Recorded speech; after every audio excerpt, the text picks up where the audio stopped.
Hello students, कैसे हैं सभी। आई होप सभी ठीक होंगे। आज हम इस लेक्चर में पढ़ेंगे कि लेंथ, आपका मास एंड टाइम, इन तीनों क्वांटिटीज़ की हम मेजरमेंट किस किस तरीके से कर सकते हैं वो स्टडी करने वाले हैं।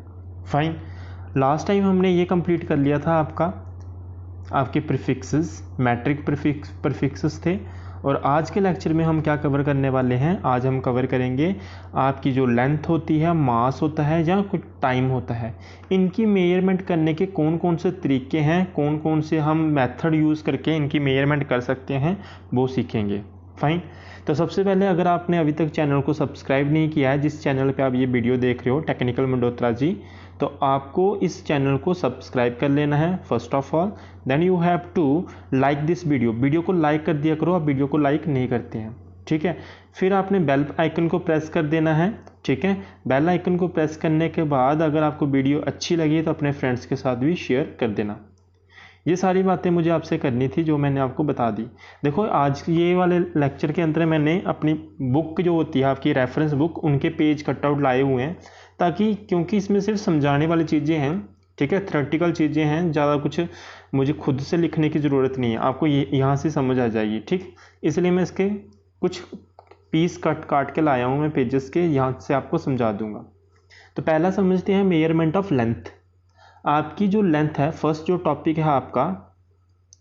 टॉपिक है वो क्या है, मेजरमेंट ऑफ लेंथ। अब लेंथ को किस तरह से मेजर कर सकते हो।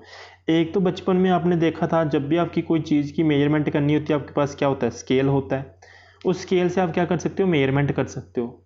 वो जो आपके पास स्केल है वो कहाँ तक मेजरमेंट कर सकता है, वो आपका 0.001 मीटर, इतनी रेंज तक आप इससे मेजरमेंट कर सकते हो। यानी कि क्या, इससे देखो मतलब क्या हो रहा है, 0.001 मीटर का मतलब क्या है, इट इज 0.01 सेंटीमीटर। इसका मतलब ये हो गया, बात समझ आ रही है। एक सेकेंड, अब जब मैं इसको सेंटीमीटर में कन्वर्ट करूंगा तो मेरे पास कितना आ जाएगा, 0.1 सेंटीमीटर। मीन्स मैं क्या कर सकता हूँ, इतनी रेंज तक जो आपके पास स्केल होता है, उसकी मदद से आप इतनी मेजरमेंट कर सकते हो, इससे छोटी मेजरमेंट नहीं कर सकते। और ऐसा भी नहीं है कि आप स्केल की मदद से आप 1 किलोमीटर की मेजरमेंट करने लगो। आप एक फीता दे दूँ मैं आपको, भाई स्केल ही है एक किस्म का, जो है ना फीता होता है बड़ा सा, तो वो भी एक किस्म का स्केल है। ऐसा भी नहीं है कि उसकी मदद से आप 10⁻³ मीटर, यानी कि कितना 1 किलोमीटर की मेजरमेंट कर बैठो, वो भी पॉसिबल नहीं है। तो उसकी कुछ ना कुछ क्या होती है, रेंज होती है। कितनी रेंज, 10⁻³ मीटर से लेके 10⁻² मीटर की रेंज तक आपको अगर मेजरमेंट करनी है तो आप सिंपल किसका यूज़ कर सकते हो, मीटर स्केल का। किसका यूज़ कर सकते हो, मीटर स्केल का। आई होप बात समझ आई होगी।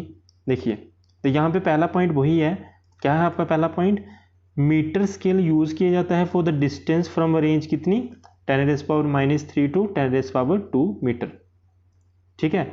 दूसरा होता है आपका, अगर आपकी कितनी मेजरमेंट 0.0001 मीटर, इतनी मेजरमेंट करनी है, इसके लिए एक स्पेशल स्केल आता है जिसको हम बोलते हैं वर्नियर कैलिपर। क्या बोलते हैं इसको, वर्नियर कैलिपर।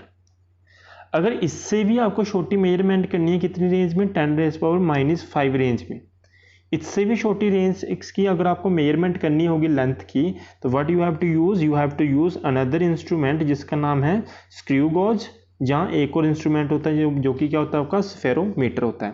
क्या होता है आपका, स्फेरोमीटर। ये जो वर्नियर स्केल है, ये जो आपका वर्नियर स्केल है, स्क्रू गॉज है और स्फेरोमीटर है, ये आपको अपनी लैब, स्कूल की लैब जो होती है वहाँ पे देखने को मिल जाएंगे। अगर आपको इनको देखना होगा तो आप इंटरनेट पे सर्च कर लेना, अगर आपको नहीं मिलेंगे तो मैं खुद से भी आपको दिखा दूंगा, ठीक है।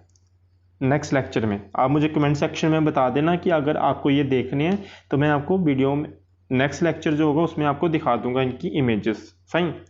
3 स्केल्स हो गए आपके पास, 3 तरीके हो गए मेजरमेंट करने के।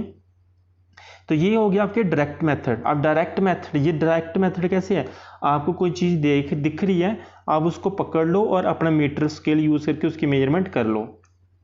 एक और मेथड होता है जिसको हम बोलते हैं indirect method. Indirect method means आप डायरेक्टली स्केल का यूज़ नहीं करोगे, जैसे मैंने एक दिन आपको एग्जांपल दी थी ना, जैसे आपको पंजाब से लेके J&K तक अगर आपको कोई लेंथ रोड की मेजरमेंट करनी है तो आपके पास एक तो तरीका होता है फीता लेके चले जाओ, वो डायरेक्ट मेथड हो गया।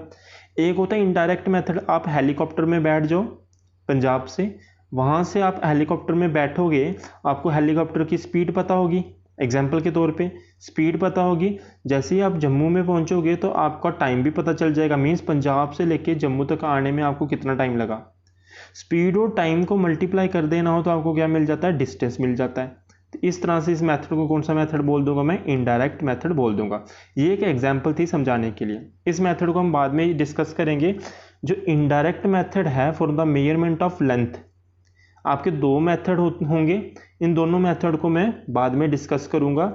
आज के मेथड ये इसके लिए अलग लेक्चर बनाऊंगा बेसिकली मैं, ठीक है, इसके लिए मेरा अलग लेक्चर होगा, उसको चीज़ों को समझाना पड़ेगा अच्छे से मुझे, ठीक है।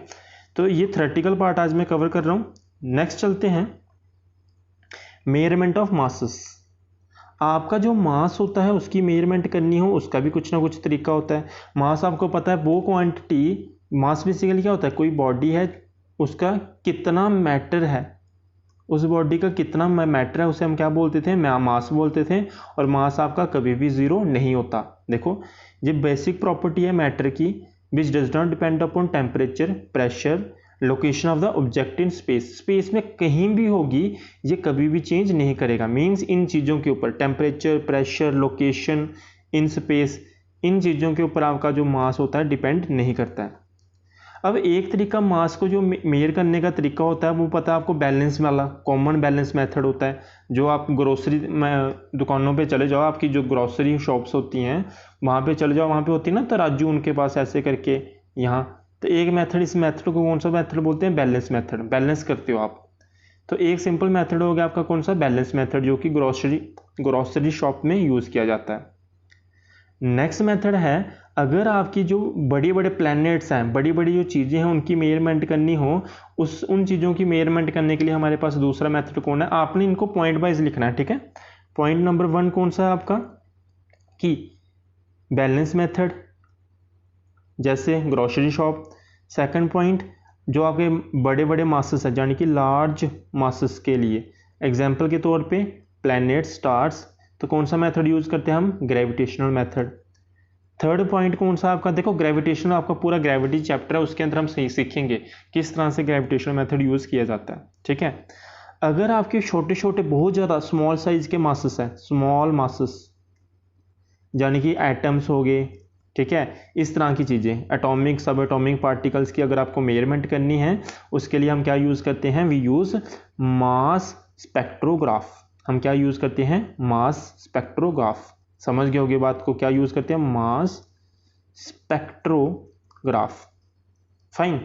अब मास स्पेक्ट्रोग्राफ बेसिकली आपको इसको जानने की ज़रूरत नहीं है, फिर भी मैं बता देता हूँ। मास स्पेक्ट्रोग्राफ में क्या होता है, कोई भी, देखो आपने फिलहाल शायद अभी पढ़ा नहीं होगा, ये न्यूक्लियस होता है, इसके अराउंड आपके इलेक्ट्रॉन्स घूम रहे हैं, ठीक है।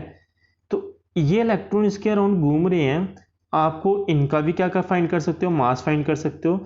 एक वैसे प्रॉपर्टी होती है, फिजिक्स के अंदर आप पढ़ोगे, मैं पढ़ाऊंगा, लेकिन ये 12th क्लास में है। इसमें क्या होता है, जब आप एक तरफ मैग्नेटिक फील्ड लगाते हो, दूसरी तरफ इलेक्ट्रिक फील्ड लगाते हो, और इसके बीच में जब भी आप चार्ज को डाल दोगे, चार्ज क्या करने लगता है, ऐसे करके घूमने लगता है, ऐसे करके सर्कुलर मोशन आ जाता है उसके पास, ठीक है, सर्कुलर जहाँ स्पाइरल मोशन आ जाता है। अब ये जो स्पाइरल मोशन है भी ऐसे सर्कल सा बना रहा है ना, अगर सर्कल बना रहा है इसका ना कुछ क्या होगा, रेडियस होगा। इसी रेडियस को देखते हुए हम कोई भी पार्टिकल के मास को क्या कर सकते हैं, फाइंड कर सकते हैं। देखो आपने लिखना नहीं है, इसको ऐसे पढ़ लो, the radius of the path followed by the charge particle moving in uniform electric and magnetic field is proportional to the mass of the particle.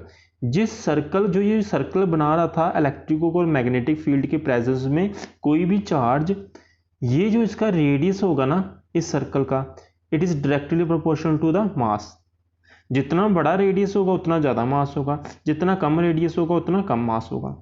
जी सिर्फ मैंने आपको समझाने के लिए होता क्या है, आपने लिखना नहीं है, ठीक है, कि स्पेक्ट्रोग्राफी क्या है क्या नहीं है, ठीक है। आपने ये लिखना है कि स्मॉल मासेस के लिए आप स्पेक्ट्रोग्राफी, मास स्पेक्ट्रोग्राफी मेथड यूज़ करोगे, लार्ज मासेस के लिए ग्रेविटेशनल मेथड यूज़ करोगे, और आपकी जो सिंपल होते हैं वो उनके लिए आपका कौन सा बैलेंस मेथड यूज़ करते हो, कहाँ पे, जो ग्रोसरी शॉप वगैरह होती हैं। समझ गए होंगे बात, आगे बढ़े। ओके, देखो नेक्स्ट है आपका measurement of time interval. Time interval के लिए अब हमें क्या पढ़नी है, मेजरमेंट करनी है कि बेसिकल टाइम इंटरवल क्या आपका टाइम है ना। टाइम इंटरवल से इंटरवल मतलब क्या होता है ये आगे हम पढ़ेंगे बहुत डिटेल में। तो फिलहाल के लिए मैं सिंपल भाषा में बता रहा हूँ आपको कि आपको मेजरमेंट करनी है किसकी, टाइम इंटरवल की। तो time interval basically to measure any time interval we need clock. हमें किसकी ज़रूरत पड़ती है, कोई भी टाइम इंटरवल आपको जानना, जैसे आपने कोई काम शुरू किया और काम ख़त्म किया, इसके बीच में जो टाइम के गैप आया, इस टाइम गैप को हम बोलते हैं टाइम इंटरवल। इसको हम क्या बोल रहे हैं, टाइम इंटरवल बोल रहे हैं। अब इस टाइम इंटरवल को जानने के लिए आपको किसकी ज़रूरत पड़ेगी, क्लॉक की ज़रूरत पड़ेगी, ठीक है ना। तो एनी फिनोमिना, बेसिकली आपको टाइम पता होना चाहिए क्या होता है टाइम, ठीक है। तो any phenomena that repeat itself regularly can serve as a clock. कोई भी चीज़, मैंने आपको बताया भी था एक बार आपको, है ना, जब क्वांटिटीज़ के बारे में बता रहा था। तो टाइम बेसिकली क्या होता है, कोई भी चीज़ जो रिपीट करती हो, जैसे आपका हार्ट, जैसे आपका मून, जैसे आपका सन, समझ आ रही है बात। जैसे आपने कोई चीज़ एक वायर के ऊपर लटका दिया, ऐसे करके कोई चीज़ लटकाई हुई है, जब वो ऐसे कैसे करके हिलती है ना, उसको हिला दो तो कभी इधर जाएगी, कभी इधर जाएगी, कभी इधर जाएगी। ये भी किसकी तरह काम करता है, आपका क्लॉक की तरह काम करता है। क्लॉक की तरह, क्लॉक बेसिकली क्या है, कोई भी चीज़ जो क्या करे, रिपीट ऑटोमेटिकली एक टाइम इंटरवल के बाद रिपीट करे, उसे हम क्या बोल देते हैं, क्लॉक बोल देते हैं, ठीक है।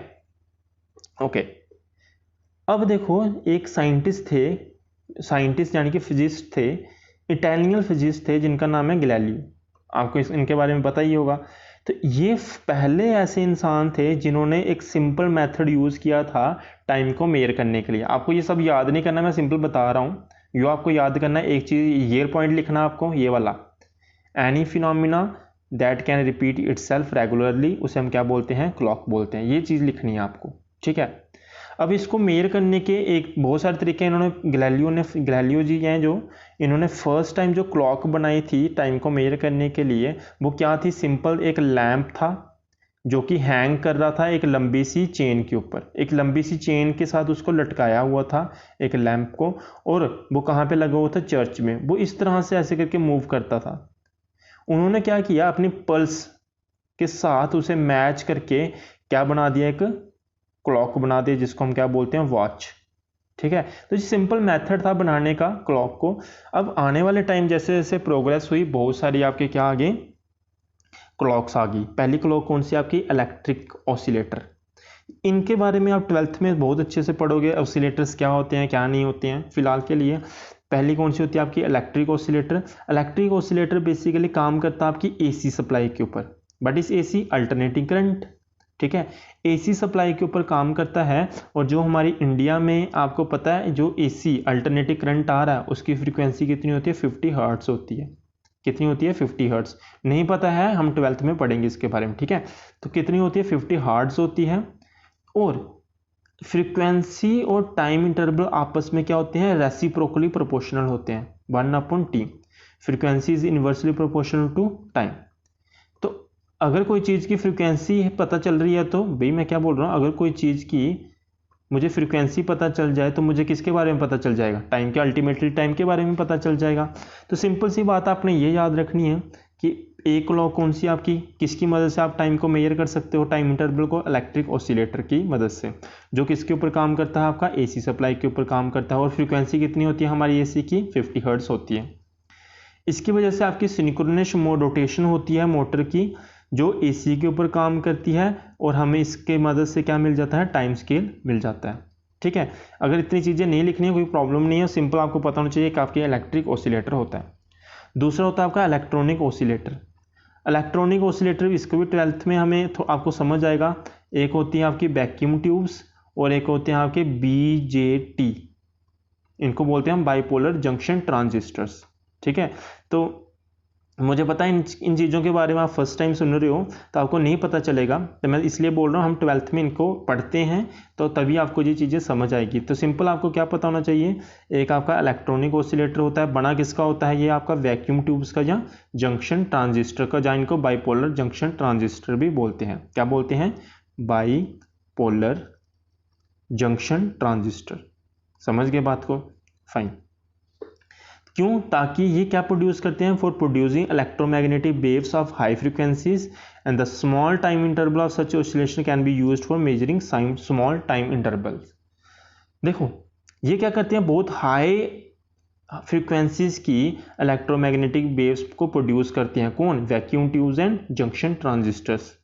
और इसकी अगर मुझे हाई फ्रीक्वेंसी मिल रही है तो मुझे टाइम भी मिल जाएगा, टाइम क्या मिलेगा, बहुत कम मिलेगा। जो टाइम क्या मिलेगा मुझे, स्मॉल टाइम पीरियड मिलेगा ऐसी ऑसिलेशन की वजह से। मैंने बोला ना frequency is inversely proportional to time, frequency high है तो टाइम हमें क्या पता चलेगा, छोटा छोटा टाइम भी हम क्या कर सकते हैं, कैलकुलेट कर सकते हैं। समझ आ रही है बात, किसकी वजह से, इलेक्ट्रॉनिक ऑसिलेटर की वजह से। तो अगर आपको स्मॉल टाइम इंटरवल मीन्स आपने ऐसे आप आइज़ को ब्लिंक करते हो ना, उस कितने टाइम में अपनी आइज़ को ब्लिंक कर रहे हो तो कितना है ना छोटा टाइम होता है, पता ही नहीं चलता। तो आप ऐसे वाले सिंपल समझाने की कोशिश कर रहा हूँ, उससे भी छोटी चीज़ों को मेजर कर सकता है ये। तो आप जो अपनी आइज़ को ब्लिंक करते हो तो बीच में जो टाइम गैप आता है उससे हम क्या बोलते हैं, टाइम इंटरवल। बहुत ज़्यादा स्मॉल टाइम इंटरवल होता है, उस टाइम स्मॉल टाइम इंटरवल को मेजर करना होगा तो आप किसका यूज़ कर सकते हो, इलेक्ट्रॉनिक ऑसिलेटर्स का यूज़ कर सकते हो। क्यों, क्योंकि जो इनके अंदर हम यूज़ करते हैं क्या, vacuum tubes and junction transistors, और ये प्रोड्यूस करते हैं हाई फ्रीक्वेंसी की इलेक्ट्रोमैग्नेटिक वेव्स। अगर फ्रीक्वेंसी हाई है तो टाइम इंटरवल क्या होगा, कम होगा। Small time interval period of such oscillation can be used for measuring small time intervals। अगर आई होप आपको बात समझ आई होगी। ऐसी बहुत सारी क्लॉक्स हैं, एक होती है आपकी सोलर क्लॉक। सोलर वर्ड से समझ आ रहा होगा कि आप सन को, आपकी अर्थ जो है इसके सॉरी आपका जो सन है, सन के अराउंड क्या मूव कर रहा है, आपका रिवॉल्व कर रहा है आपका अर्थ, है ना। अब इस सन को देखते हुए हम क्या कर सकते हैं, एक क्लॉक को बना सकते हैं। आपको पता है ना, पहले पहले स्टार्स को, इन सन को देख के हम क्या करते थे, टाइम देखते थे, है ना। हम नहीं देखते थे, हमारे पूर्वज देखते थे। तो बेसिकली यहाँ पे होता क्या है, यहाँ पे एक प्रॉब्लम आ जाती है। क्या होती है, जैसे जैसे आपका टाइम बढ़ता जा रहा है ना, टाइम के बढ़ने के कारण आपका दिन प्रतिदिन जो इसकी रोटेशन होती है, किसकी, अर्थ की रोटेशन होती है और साथ में रेवोल्यूशन होता है। दो चीज़ें होती हैं अर्थ की, एक रोटेशन और एक रेवोल्यूशन। जो टाइम के साथ साथ क्या होता जा रहा है, चेंज होता जा रहा है। अगर ये चेंज होती जा रही है दोनों चीज़ें, तो आपका जो टाइम भी होगा वो भी जो कैलकुलेट कर रहे होगे आप सन को देख के, वो भी क्या करेगा, आएगा आपका गलत आने लगेगा धीरे धीरे। तो ये आपकी प्रॉब्लम आती है किसके अंदर, आपकी सोलर क्लॉक में। किसके अंदर, सोलर क्लॉक में। तो सोलर क्लॉक क्या है, based on revolution of earth around the sun. आपकी जो अर्थ रिवॉल्व कर रही है सन के, उसके ऊपर बेस्ड होती है आपकी सोलर क्लॉक। केयरफुल मेजरमेंट ने बताया है कि जो पीरियड ऑफ रोटेशन होता है अर्थ का, चेंज हो रहा है दिन ब दिन और साल ब साल। एंड देयर फॉर एक्यूरेसी, इसलिए जो एक्यूरेसी होती है सोलर क्लॉक की, स्लाइड क्या होती है, सोलर क्लॉक की जो एक्यूरेसी होती है वो क्या होती है, वो क्या होती है, कम होती है, क्वेश्चनेबल है ना। एक्यूरेसी अच्छी नहीं होगी अगर आपका भी दिन प्रतिदिन आपका क्या होता जा रहा है, रोटेशंस चेंज होती जा रही हैं, तो आपका टाइम भी चेंज होता रहेगा, तो वो प्रॉब्लम क्रिएट कर सकता है। इसके अलावा एक और होता है जिसको हम बोलते हैं क्वार्ट्ज क्रिस्टल क्लॉक। ये बहुत इंपॉर्टेंट होती है, बहुत हेल्पफुल होती है। एक मटेरियल होता है, ये आप केमिस्ट्री और फिजिक्स में सभी जगह पढ़ोगे इसको, लेकिन 12th में पीजो इलेक्ट्रिक मटेरियल होता है एक, ठीक है। ये मैं इसके बारे में बता देता हूँ होता क्या है। जब भी आप ऐसे मटेरियल के ऊपर अगर कोई फोर्स लगाते हो, जब इसको जो आप देखो, ये आपको मटेरियल दे दिया जिसको हम बोलते हैं फिजो इलेक्ट्रिक मटेरियल, ठीक है। इसको अगर आपने बाहर से फोर्स लगाई, हाथ में लेके इसको प्रेस किया, फॉर एग्जांपल आपने इसको हाथ में लेके प्रेस किया, जितनी इसके ऊपर फोर्स लगाओगे बाहर से, जितनी इसके ऊपर मैकेनिकल फोर्स लगाओगे, उतनी ज़्यादा ये क्या प्रोड्यूस करता है, इलेक्ट्रिसिटी प्रोड्यूस करता है। जब मैं क्या बोल सकता हूँ, इसका उल्टा भी सही है। उल्टा कैसे सही है, इस मटीरियल, जो मैंने आपको मटीरियल दे दिया, इस मटेरियल को अगर आप बाहर से इलेक्ट्रिसिटी प्रोवाइड कर दो तो ये क्या करने लगेगा, वाइब्रेट करने लगेगा। देखो एक चीज़ मैंने क्या बोली, अगर आप इसको फोर्स लगाते हो तो ये इलेक्ट्रिसिटी प्रोड्यूस करता है, अगर आप इसको इलेक्ट्रिसिटी दे देते हो तो ये क्या करने लगता है, वाइब्रेट करने लगता है। दोनों चीज़ें होती हैं, ठीक है ना, क्या होती हैं, दोनों चीज़ें होती हैं। तो यहाँ पे जब मैंने इसको क्लॉक के लिए यूज़ करना है तो इस पीजो इलेक्ट्रिक मटीरियल को हम क्या देते हैं, बाहर से सप्लाई देते हैं, जिसको हम बोलते हैं इलेक्ट्रिसिटी, और उसके कारण ये क्या करने लगता है, ऑसिलेट करने लगता है। ऑसिलेशंस का मतलब एक किस्म की हमें क्या मिल रही है, फ्रीक्वेंसी मिल रही है, और फ्रीक्वेंसी मिल रही है तो मुझे क्या मिल रहा है, टाइम मिल रहा है। क्या मिल रहा है, टाइम मिल रहा है। तो आपको याद रखना है, एक क्या होता है आपका क्वार्ट्ज क्रिस्टल क्लॉक भी होती है, ये बहुत ज़्यादा एक्यूरेट होती है। It has quartz crystal clock have accuracy of 1 second in every 10 raised power 9 second। 10 raise power 9 second जब आपका इतना टाइम हो जाए तो आपको 1 सेकेंड का लैग देखने को मिल सकता है, मीन्स इतनी ज़्यादा ये एक्यूरेट है। समझ रहे हो ना बात को। जब इस क्वार्ट्ज क्रिस्टल ने इतना टाइम दिखा दिया होगा, उसके बाद आप मान सकते हो कि मान लो कि इसने 1 सेकेंड का टाइम थोड़ा सा पीछे दिखा दिया है। जब इतना ज़्यादा टाइम दिखा दिया होगा मीन्स ये काफ़ी ज़्यादा एक्यूरेट होती है। कौन, क्वार्ट्ज क्रिस्टल्स। समझ के बात को, क्वार्ट्ज क्रिस्टल क्लॉक भी बोलते हैं। नेक्स्ट होती है आपकी एटॉमिक क्लॉक। क्या होती हैं, एटॉमिक क्लॉक। तो आप इन सभी को चीज़ों को अपने हिसाब से पढ़ सकते हो, अपने हिसाब से अपने एंड से पढ़ लेना। देखो मैं अगर आपको बताऊं, ये एटॉमिक क्लॉक जो बनी होती है किसकी बनी होती है, सीजियम एटम की बनी होती है। कोई एक एटम को लिया होता है उसकी बनी होती है, इसलिए इनको हम बोलते हैं एटॉमिक क्लॉक भी बोलते हैं। कौन से एटम की बनी है, सीजियम एटम की बनी है, तो इसलिए इसका नाम क्या होता है, सीजियम क्लॉक भी बोल देते हैं। इनको क्या बोल देते हैं, सीजियम क्लॉक भी बोल देते हैं। याद करो मैंने आपको बताया था, अगर हमें फॉसिल फ्यूल्स, जो फॉसिल्स होते हैं आपके, रॉक होते हैं, जो अर्थ होती है, इनकी अगर आपको लाइफ जाननी है, इनकी अगर आपको लाइफ जाननी है तो आपको किसकी ज़रूरत पड़ती है, रेडियो एक्टिविटी की ज़रूरत पड़ती है। किसकी, कैसे मटीरियल की ज़रूरत पड़ती है, रेडियो एक्टिविटी। एक दिन मैंने आपको क्वेश्चन भी पूछा था। तो रेडियो एक्टिविटी की ज़रूरत पड़ती है, तो यहाँ पे एक टेक्निक होती है हमारी रेडियो एक्टिव डेटिंग। क्या होती है, रेडियो एक्टिव डेटिंग। अब रेडियो एक्टिव डेटिंग में हम क्या यूज़ करते हैं, रेडियो एक्टिव एलिमेंट यूज़ करते हैं, जिसकी वजह से हमें क्या पता चलता है, लाइफ पता चल जाती है किसी की, है ना, लाइफ स्पैन। लाइफ स्पैन यानी कि एज का पता चलने का मतलब क्या, हमें उसका टाइम पता चल गया। समझ आ रही है बात। तो इस तरह से इसका यूज़ किया जाता है। एक होता है आपका डिके ऑफ एलिमेंट्री पार्टिकल्स। इसकी वजह से आप बहुत ज़्यादा कम टाइम इंटरवल को मेयर कर सकते हो। पता कितनी रेंज में, 10⁻⁻16 से लेके 10⁻⁻24 रेंज तक आप टाइम को मेयर कर सकते हो, इतना कम। किसकी वजह से, it is decay of elementary particles. ये अपने एंड से आप पढ़ लेना सारे पॉइंट्स, ठीक है। सारे याद भी नहीं करने हैं, जो जो आपके माइंड में रह सकते हैं उनको रखना है अपने माइंड में। तो ये आपका पूरा लेक्चर था आपका measurement of length, mass and time. अब इसके अंदर एक टॉपिक बचा हुआ है, जो क्या है आपका indirect method of measurement of length, ठीक है। ये टॉपिक बचा हुआ है, ये नेक्स्ट वीडियो में मैं आपको प्रोवाइड कर दूंगा। ओके फाइन, आई होप आपको वीडियो अच्छी लगी होगी, आपको समझ आई होगी। नहीं समझ आई है, ये सारा का सारा थ्योरेटिकल पोर्शन था, तो थोड़ा सा बोरिंग भी होगा आई नो, लेकिन आपने इसको पढ़ना है ना। सब जो चीज़ें सिलेबस में उसको सब कुछ पढ़ना पड़ेगा। तो आई होप आपको लेक्चर अच्छा लगा तो लाइक करना बिल्कुल मत भूलो, इसको लाइक कर दो, अपने फ्रेंड्स के साथ भी वीडियो को शेयर कर दो। Fine, okay bye, have a nice